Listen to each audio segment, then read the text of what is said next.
Dios te bendiga, que juntos hayamos aprendido lecciones maravillosas para nuestra vida y que al conocer más acerca del Espíritu Santo, a partir de hoy podamos tener una nueva experiencia con Dios, experiencia enriquecedora. Yo estoy aquí con Biblia en mano y antes de poder ingresar al tema de hoy, quiero presentarte este regalo que preparamos con mucho cariño y lo presentamos en cada programa. Se trata del curso bíblico Espíritu Santo.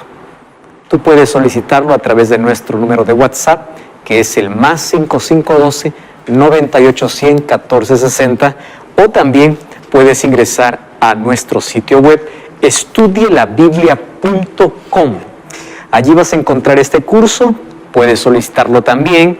Además vas a encontrar videoaulas para poder comprender, así como acompañar esta temporada. Puedes también ver otros videos allí en estudielabiblia.com. A través de videoaulas tratamos de resumir cada lección. Y aquí en mis manos yo tengo un certificado. Mira qué bonito. Este certificado es preparado también con mucho cariño para todos aquellos que siguen nuestra programación. Entonces, si tú finalizas este curso bíblico, después de poder solicitar la revista, tú puedes solicitar también tu certificado. Y ya sabes que va a llegar hasta tus manos dando crédito de que tú realizaste el curso de Biblia Fácil. Hoy nuestros participantes aquí recibirán este certificado por haber concluido durante toda esta temporada estos 15 temas sobre el Espíritu Santo. Así que esto también puede estar en tus manos. Busca una iglesia adventista el séptimo día. Allí tú vas a tener más información o ingresa, como ya te mencioné, a estudielabiblia.com. Que Dios te bendiga de gran manera. Llegamos así al final, a la conclusión de esta temática. Hay muchas cosas por aprender. Vendrán nuevas temporadas con nuevas temáticas, vendrán con nuevos temas, pero esta primera temporada, cuán enriquecedora ha sido para nuestra vida. Estamos entonces llegando al final de esta temporada y con alegría queremos concluir, queremos terminar hablando acerca de el fruto del Espíritu Santo. Hay varios otros aspectos que todavía no conocemos sobre el Espíritu Santo, porque bueno, por el tiempo tenemos que finalizar aquí, más en las próximas temporadas vamos a estar añadiendo algunos temas porque hablar del Espíritu Santo y toda la obra que realiza realmente es tan profundo y tan amplio. Más hoy queremos hablar acerca del fruto del Espíritu Santo. Y como siempre, antes de abrir la Biblia, pedimos la dirección de Dios. Oramos. Gracias, querido Dios, por esta oportunidad linda que tenemos para abrir tu palabra. Permite que todos nosotros podamos hoy ser receptivos a tu voz y que podamos permitir que el Espíritu Santo, al hacer morada en nuestra vida, pueda producir aquel fruto extraordinario y maravilloso tan necesario para nuestra vida y para la humanidad. Danos tu bendición, ilumínanos en el nombre de Jesús. Amén. ¿Cuál es el fruto del Espíritu Santo? El libro de Juan capítulo 15, versículo 8, recuerdan que ya en un programa anterior les dije que la ilustración de la vid verdadera, Jesús lo dice justamente aquella noche cuando él iba a ser arrestado. Él, después de la cena, está descendiendo de Jerusalén y está yendo para el Getsemaní. Tiene que bajar, tiene que cruzar el valle de Cedrón y tiene que dirigirse al Getsemaní. Era una noche de primavera. Allí todos estaban acompañando a Jesús. Jesús estaba muy triste. Los discípulos aún no lo entendían. Mientras está dirigiendo al Getsemaní, se encuentra con una vid, con la planta de uva. Y allí Jesús toma esa ilustración o aquello que ellos están viendo para decir: yo soy la vid verdadera, mi Padre es el labrador. Yo soy la vid y ustedes son los pámpanos. Ustedes son las ramas. Y una rama separada del árbol se seca. Y cuando está seca, no sirve para otra cosa sino para el fuego. Por eso no se separen de mí, porque separados de mí, nada podéis hacer. Eso está en Juan capítulo 15. Y ahí en el versículo 8 dice así: en esto es glorificado mi Padre, tomando la ilustración de la vida, en que llevéis mucho fruto y seáis así mis discípulos. A mí me llama tanto la atención que por lo menos en 2 oportunidades Jesús va a decir lo mismo. Ustedes van a ser mis discípulos no por las cosas que hagan, sino por lo que ustedes son. Una cosa es hacer cosas para Dios y otra cosa es ser, que tiene que ver con el carácter. El hacer tiene que ver con dones. Por eso es que los dones no me garantizan de que el Espíritu Santo esté en mi vida, porque dones son regalos que Dios da a cada uno como Él quiere. Lo que me garantiza que el Espíritu está en mi vida es el fruto del Espíritu. ¿Cuál es la evidencia de que un cristiano está lleno del Espíritu Santo? No cuando habla lenguas, porque hablar lenguas es un don. Ya vimos aquí que hablar lenguas es hablar idiomas, no balbucear cosas que nadie entiende. Pero lo que caracteriza a una persona que tiene el Espíritu Santo no es un don, sino es un fruto. Yo puedo hacer tantas cosas para Dios, pero no ser de Dios. Ese ser involucra lo íntimo de mí, lo que realmente soy, carácter, quién eres. Entonces Jesús dice, ustedes serán mis discípulos si ustedes llevan fruto. Y mi Padre será glorificado por el fruto. ¿Qué significa entonces este fruto? Vamos a Gálatas capítulo 5, versículo 22 y versículo 23. El apóstol Pablo, él habla inspirado por el Espíritu Santo y hace un contraste entre los frutos de la carne y los frutos del Espíritu. Y miren cómo lo presenta en el libro de Gálatas, capítulo 5. Vamos a leer el versículo 16 para poder entender el contexto. Dice así: digo pues, andad en el Espíritu y no satisfagáis los deseos de la carne. Entonces, uno puede vivir según sus propios deseos o vivir según la voluntad de Dios guiado por el Espíritu. ¿Y qué dice el versículo 19? Manifiestas son las obras de la carne: adulterio, fornicación, inmundicia, lascivia, idolatría, hechicería, enemistades, pleitos, celos, iras, contiendas, disensiones, herejías, envidias, homicidios, borracheras, orgías, cosas semejantes a estas, acerca de las cuales os amonesto, como ya los he dicho antes, que los que practican estas cosas no heredarán el reino de Dios. O sea, una persona que tiene envidia en su corazón no tiene el fruto del Espíritu. Una persona puede hablar en lenguas, pero si tiene ira, practica idolatría, es contencioso, es chismoso, no tiene el fruto del Espíritu. Porque tiene los frutos de la carne. ¿Y cuál es entonces el fruto del Espíritu? Versículo 22. Mas el fruto del Espíritu es amor.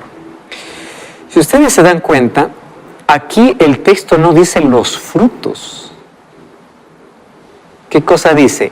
El fruto.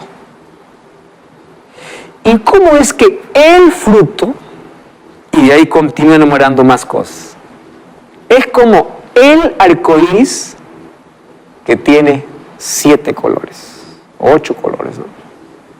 Él es uno, pero tiene diversos colores.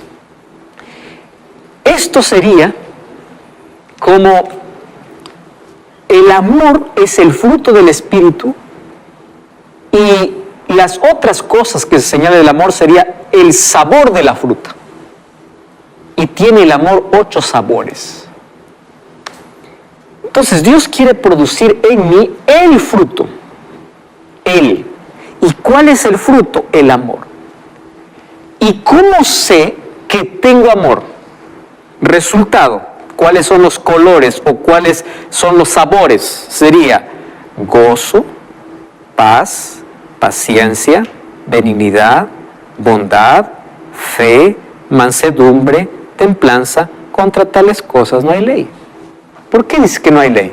Porque la ley está basada en el amor. Si tú haces esto, has cumplido la ley. La ley no es un conjunto de reglas para decir esto, es amor a Dios. Y la obediencia a la ley de Dios es natural, porque cuando el fruto del Espíritu está en ti, tú cumples la ley. No es que la ley desaparece, sino que la ley se cumple de manera natural, no es una carga en mi vida. Hay dos tipos de cristianos. Aquellos cristianos que andan diciendo para todo esto es pecado, esto no es pecado, y aquellos cristianos que se relacionan con Dios y Dios acomoda su vida de acuerdo a su ley, y lo que hacen y no hacen es la voluntad de Dios. Y caminan dentro de la voluntad de Dios. ¿Por qué? Porque el Espíritu Santo ha transformado su corazón, ha colocado en armonía con su ley, porque el Espíritu ha colocado la ley ¿dónde? En su corazón. Son las leyes naturales. Nadie puede obedecer si no tiene el Espíritu. Nadie. El ser humano no puede.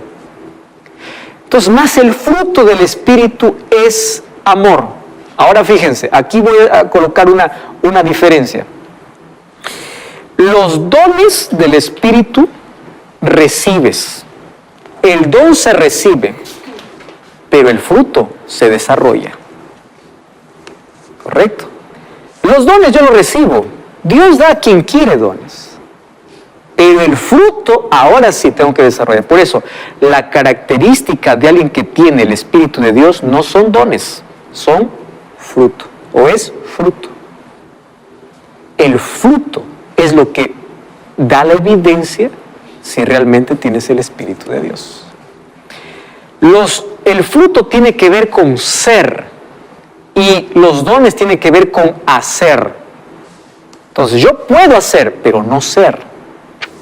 El fruto tiene que ver con mi carácter. ¿Quién soy yo después de hacer las cosas que hago? Por eso es que vida cristiana tiene que ver con carácter, con vida, no con lo que haga. Lo que haga tiene que ser el resultado de lo que soy. Pero hay muchas cosas que se hacen sin que seas realmente tú.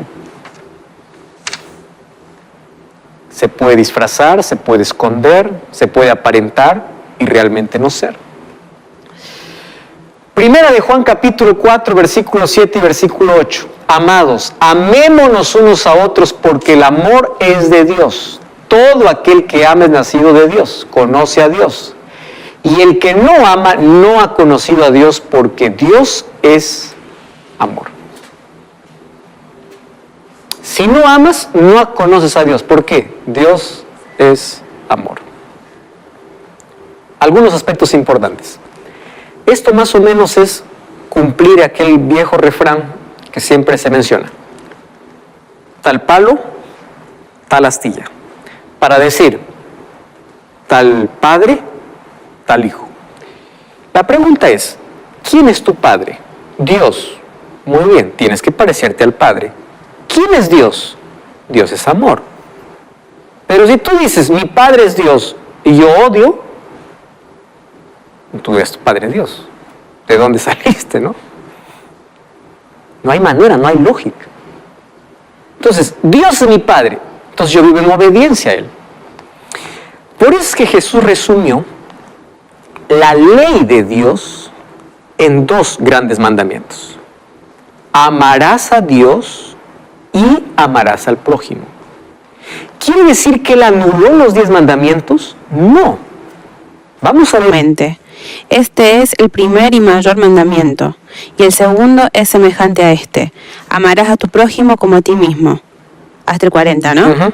De estos 2 mandamientos penden toda la ley y los profetas. Muy bien.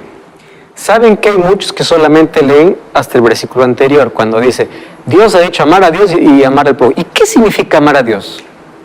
Por eso es que la ley de Dios está dividida en 2 partes. Si ustedes van a Éxodo capítulo 20, los 4 primeros mandamientos es amor a Dios.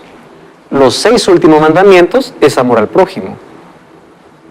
Lo que Jesús está haciendo es resumiendo. ¿Y cómo sé que está resumiendo? Porque ahí el versículo 40 dice, de estos dos dependen toda la ley. No dice que anula la ley.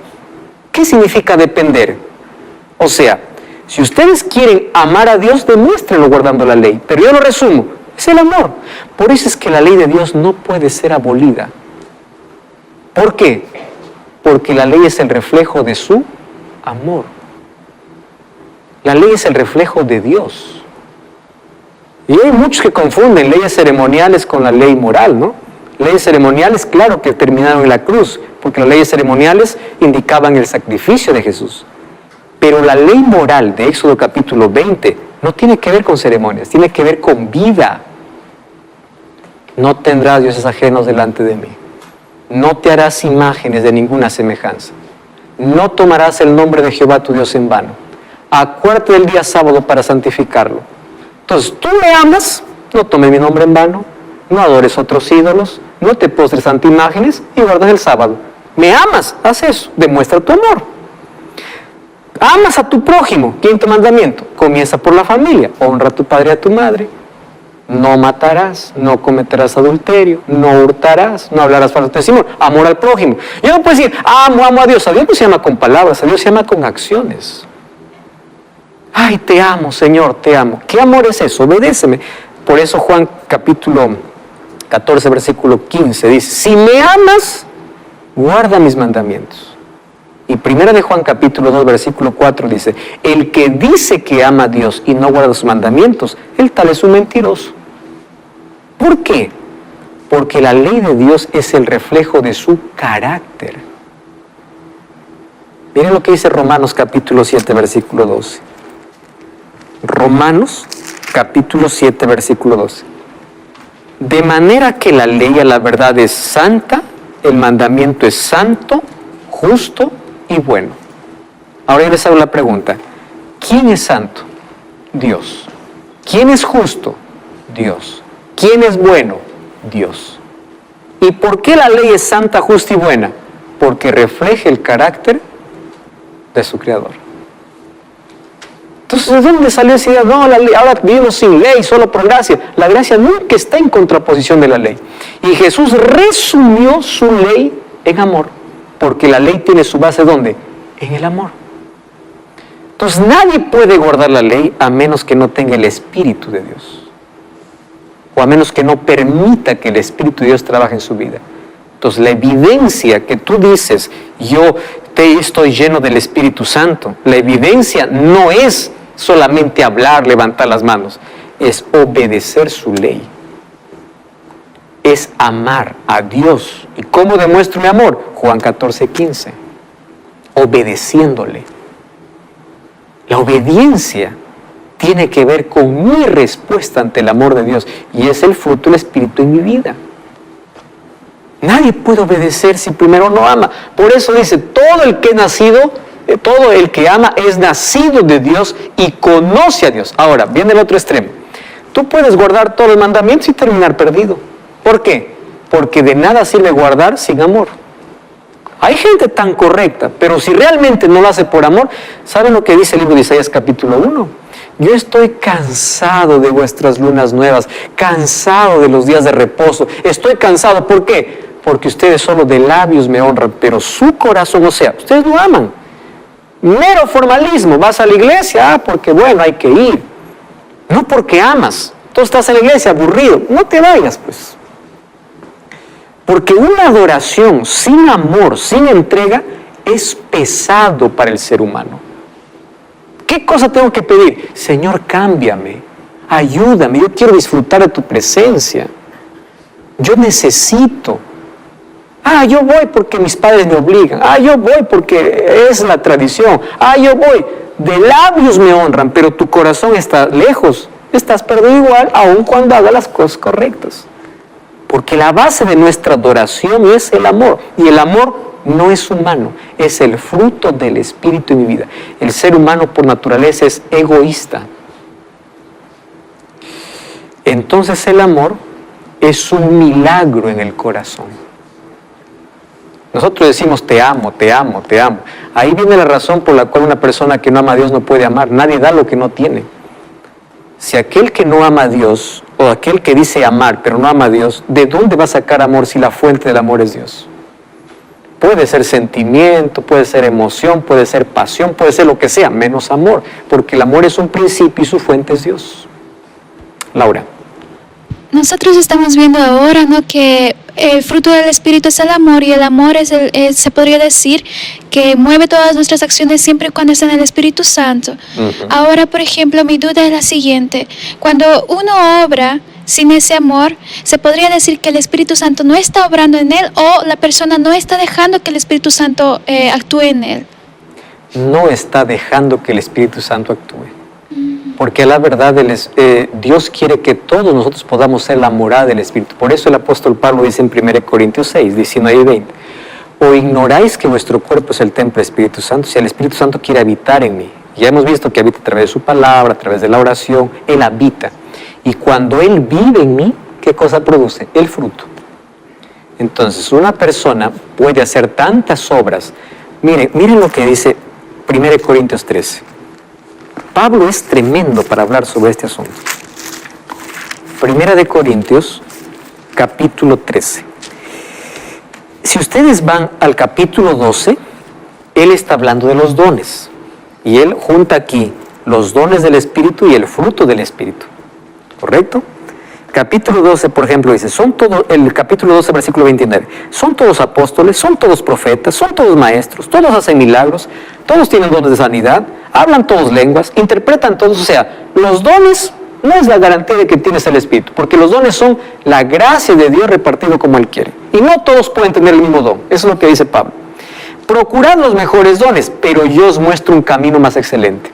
O sea, no solamente tienes que hacer para Dios, ahora te voy a mostrar lo que tienes que ser. Capítulo 13. Si yo hablase lenguas humanas y angélicas y no tengo amor, vengo a ser como metal que resuena o címbalo que retiñe.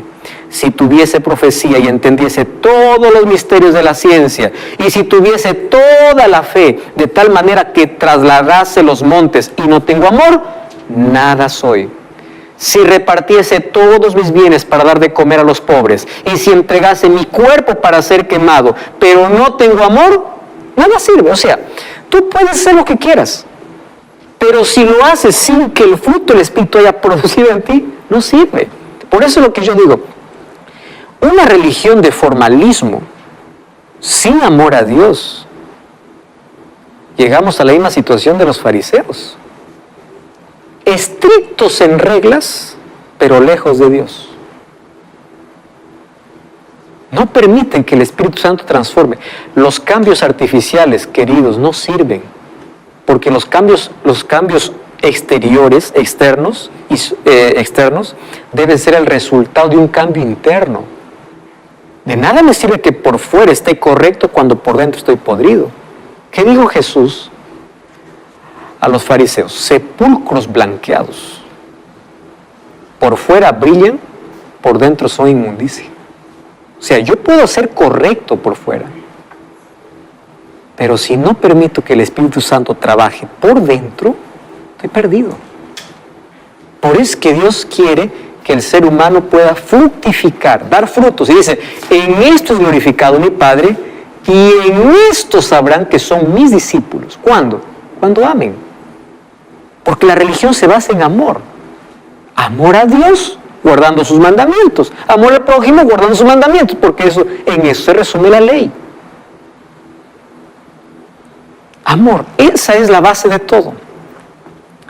Ahora fíjense, el poder de la voluntad humana nunca produce una transformación del carácter. La única manera de ver todo lo que el fruto del Espíritu procura producir en nosotros en toda su gloria y riqueza es el amor. Los mejores intentos de bondad, de gozo, fidelidad no son posibles a menos que no tengas amor. Entonces el ser humano puede ser como un árbol de Navidad o como un árbol que está plantado sobre la tierra. Un árbol de Navidad que está colocado en un rincón de casa Y estoy usando esta ilustración, imagino muchos van a colocar allí críticas. Piensen en el fruto del Espíritu antes de criticar. Antes, un árbol de Navidad solamente da frutos artificiales. Por afuera se ve lleno de frutos, pero ninguno vale. Pero un árbol plantado en la tierra da frutos reales. ¿A cuál de los dos árboles te pareces?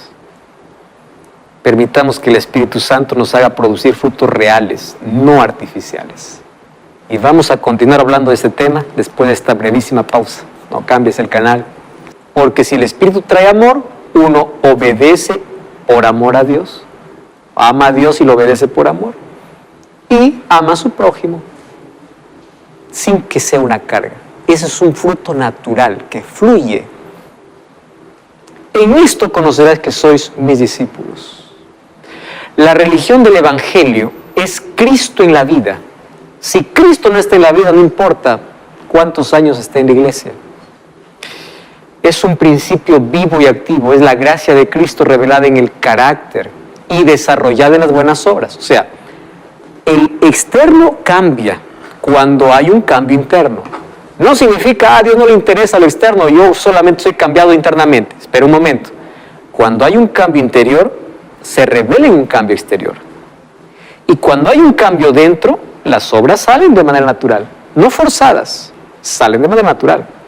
Cambia tu forma de ver la vida, tu forma de vestir, tu forma de hablar, tu forma de actuar, pero el cambio tiene que ser ¿dónde? Adentro. ¿Y quién produce cambio? El Espíritu. Ahora, el amor es la base de la piedad, cualquiera que sea la profesión que se haga. Nadie tiene amor puro para con Dios a menos que no tenga amor abnegado para con su hermano. Pero nunca podremos entrar en posesión de este espíritu tratando de amar a otros. Lo que se necesita es que el amor de Cristo esté en el corazón. De eso se trata la vida cristiana. Cuando el yo esté sumergido en Cristo, o sea, mi naturaleza esté sumergida, esté muriendo en Cristo, el amor brote espontáneamente. La plenitud del carácter cristiano se alcanza cuando el impulso de ayudar y beneficiar a otros brota constantemente de adentro. Cuando la luz del cielo llena el corazón, se revela hasta en el semblante. ¿Qué cosa es lo que quiere Dios? Que nosotros podamos revelar su amor, su carácter a los demás. Que las personas puedan ver a Cristo en tu vida. Y de esa manera, otra persona será alcanzada. Fabiola. Sí, pastor. Por ejemplo, yo conozco personas que son personas muy buenas, bondadosas, llenas de amor, ¿no? Que uno dice, qué persona tan linda.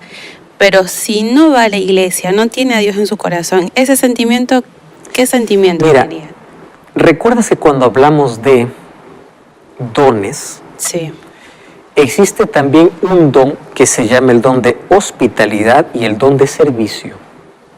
Sería un don. Exactamente, y dones Dios reparte a todos. Hay personas que incluso ya desde que nacen vienen con ese don de poder servir constantemente, de poder dar cosas, constantemente. Regalar, sí. Pero el amor es otra cosa.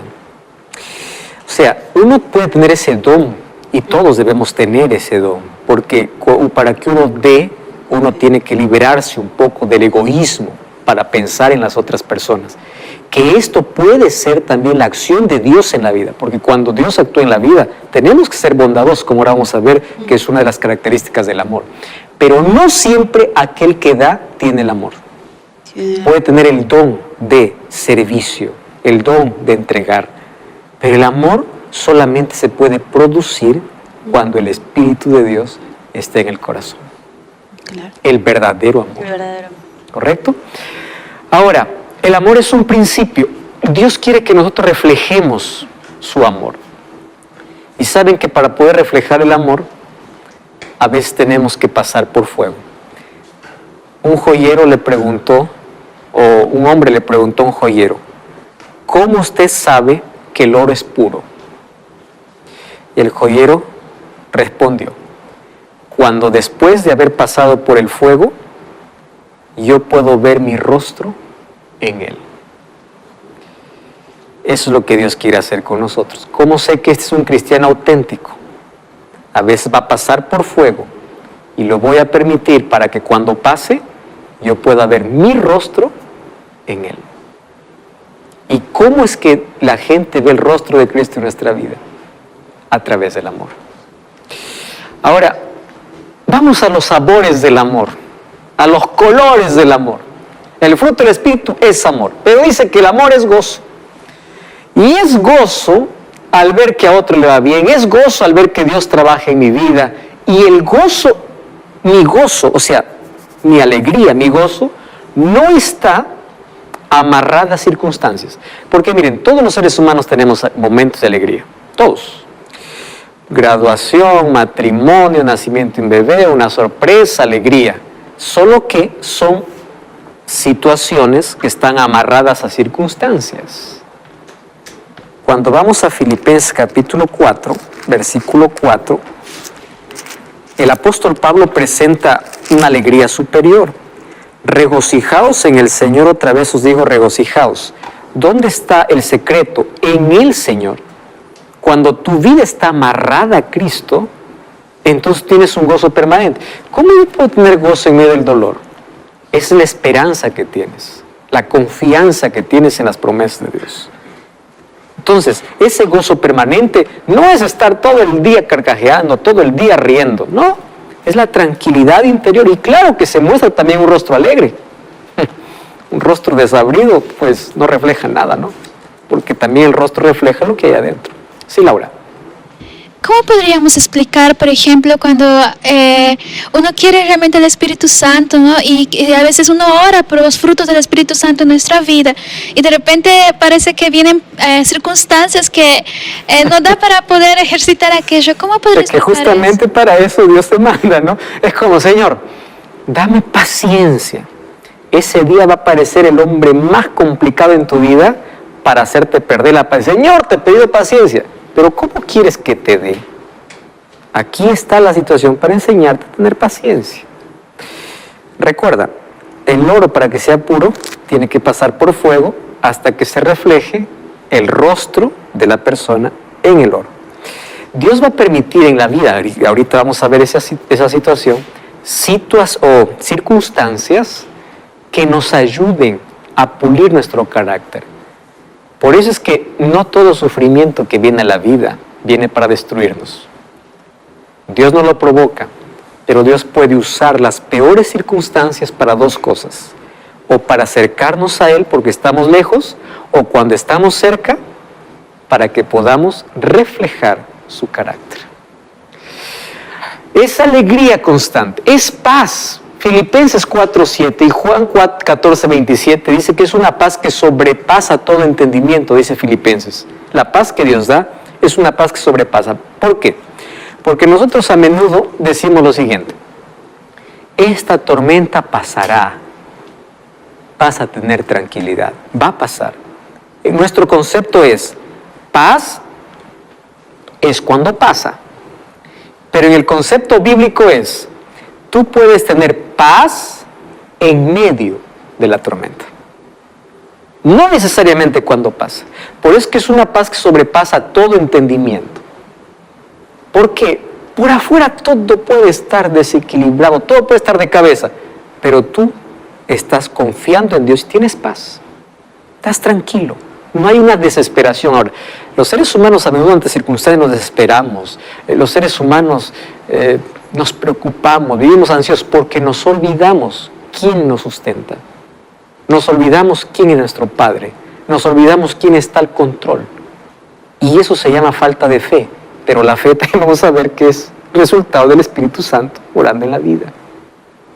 Entonces es paz que sobrepasa todo entendimiento. Es paciencia. ¿Y cómo se tiene paciencia? La pregunta de Laura. Vamos a Romanos capítulo 5. Miren lo que dice el apóstol Pablo. Romanos capítulo 5, versículo 1 hasta el versículo 4. ¿Está bien? Romanos capítulo 5, versículo 1 hasta el 4. Dice así: justificados pues por la fe, tenemos paz para con Dios por medio de nuestro Señor Jesucristo, para que también entrados por la fe a esta gracia en la cual estamos firmes, nos gloriaremos o nos gloriamos en la esperanza de la gloria de Dios. Y no solo esto, sino que nos gloriamos en las tribulaciones, sabiendo que la tribulación, ¿qué cosa produce? Paciencia. Y la paciencia, prueba. Y la prueba, esperanza. Y la esperanza no avergüenza. ¿Por qué? Porque el amor de Dios ha sido derramado en vuestros corazones. ¿Por medio de quién? Del Espíritu Santo. O sea, las circunstancias difíciles de la vida nos enseñan a saborear el fruto. Señor, quiero que todos los días busques a Dios, todos los días oras, todos los días sabes la Biblia. Y hay días pésimos. Vas a llorar. Señor, no entiendo. Tranquilo, Dios te da paz, tranquilidad, tranquilo. Espera, confía. Señor, no entiendo, espera. Un día resulta que tienes más paciencia. Resulta que tu gozo, el gozo que tienes no está amarrado a circunstancias. Solamente disfrutas en el Señor. Porque el Espíritu Santo va trabajando así. Y podemos leer otros textos, ¿no? Como Santiago 1, 2 al 4, que repite la misma idea, que es cuando pasamos por esas dificultades que tenemos paciencia. Ahora, paciencia es aprender a esperar en Dios, pero también paciencia se desarrolla para tener que controlar aquella ira. Miren lo interesante. El libro de Efesios capítulo 4 dice, airaos pero no pequéis. Todos podemos tener un momento de ira. ¿Por qué? La ira es una emoción que puede llegar y puede pasar, es una reacción. El problema es cuando abrigamos la ira y cuando no soltamos la ira. Ahí es un problema. Todos podemos tener ira. Alguien te saca y tienes ira. Pero ahí viene que el control sobre la ira. Miren lo que dice el libro de Eclesiastés. Vamos a Eclesiastés. Eclesiastés capítulo 7, versículo 9. Dice así: no te apresures en tu espíritu a enojarte, porque el enojo reposa en el seno de los necios. Aquí un descontrol de ira es considerado como necedad. ¿Cuál es otro sabor del Espíritu? Es benignidad. ¿Y quién es benigno? Dios es benigno. Dios quiere que nosotros reproduzcamos su bondad. ¿Y por qué lo separa de la bondad? Porque la bondad ya es el acto de dar, el acto de servir. La bondad es el beneficio que nosotros reciben por la benignidad que nosotros tenemos. Entonces, son los actos de bondad a otros. Por eso es que el egoísmo es la falta del amor. Otro sabor del amor, ¿qué cosa es? Fidelidad. Eres una persona confiable. La gente confía en ti. No eres un chismoso que todo empieza a divulgar. Alguien te cuenta un secreto, comienza a divulgar. No. Es ser fiel a Dios y fiel con las personas. Es un fruto del Espíritu. Es una cualidad divina. Proverbios 11:3, el 2 Timoteo 2:3 se relata eso. Es mansedumbre. Por eso Jesús dice en Mateo 11:28, venid, dice, si estás cansado y cargado, te haré descansar, coloca mi yugo. ¿Qué es coloca mi yugo? Vamos a caminar juntos y vas a aprender de mí que soy manso y humilde. ¿Cuándo se aprende a ser humilde, a ser manso? Cuando se camina con Cristo. Porque cuando se camina con Cristo es donde el Espíritu Santo trabaja en nuestro corazón para que nuestro carácter sea semejante al de Cristo. Ahora, mansedumbre, Mateo 5:5, ¿qué cosa dijo Jesús en las bienaventuranzas? Bienaventurados los mansos, porque ellos heredarán la tierra por heredad. Y es un fruto es un sabor del Espíritu. La rudeza y la grosería no es parte del amor. Y es dominio propio, es control de impulsos. O sea, el descontrol, la falta de dominio, es la ausencia del Espíritu. ¿Por qué? Porque el dominio propio es el resultado de la acción del Espíritu, el control de impulsos. Eso es el fruto del Espíritu. Ahora viene la pregunta, ¿cómo desarrollar ese fruto? Porque ya hablamos que los dones se reciben de parte de Dios, es la gracia de Dios, es un regalo de Dios, pero el fruto se desarrolla. ¿Cómo se desarrolla? Vamos a Juan capítulo 15, versículo 1. Yo soy la vid verdadera, mi Padre es el labrador. Vamos a comenzar por allí. Permaneced en mí y yo en vosotros. ¿Cómo yo desarrollo el fruto del Espíritu en mi vida? Número 1, permaneciendo. ¿Qué es permanecer? Perseverar. Es dar continuidad. Un día me caí, me levanto continúo. Un día me desanimé, no estudié la Biblia, está bien, al día siguiente me levanto, continúo. Aquí me tropecé, caí, pero me levanto y continúo, o sea, permanezco, no desisto. La vida cristiana es una lucha constante.